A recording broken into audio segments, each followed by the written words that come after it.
Kapidongski TV. Andan din po si Kapidongski. Kaya taga si Kapidongski, taga Padada yan eh. Nabudunsor, Kapidongski.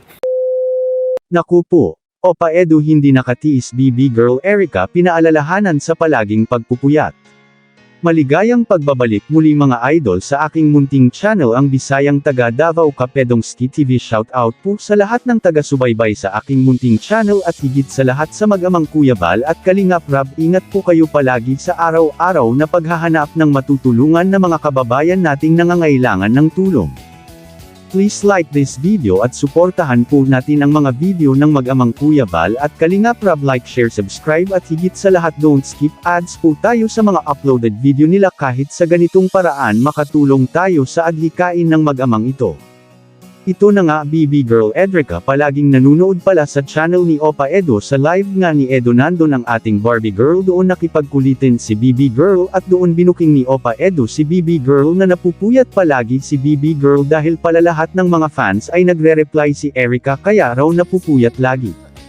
At dito nga sinabihan ni Edo na baka hindi na makagawa ng assignment dahil nga sa pag-entertain ni Erica sa kanyang mga fans. Dito talaga natin makikita na super down to earth, humble at hindi talaga nagbabago ang ating idol.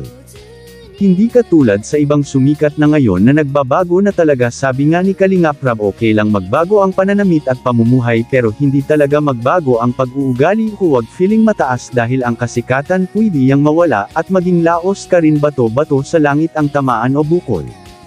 At dito nga inamin na ni Kalingap Rab na kaya minahal si Erica ng kanyang mga supporters dahil nakikita talaga nila kung paano nakita si Erica ng Kalingap hanggang ngayon ganun pa rin hindi nagbabago.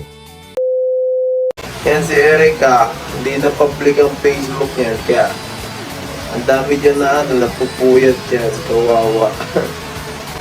Yan kasi di nag-ano ay, sabi siya, napupuyat ako. Ito kasi,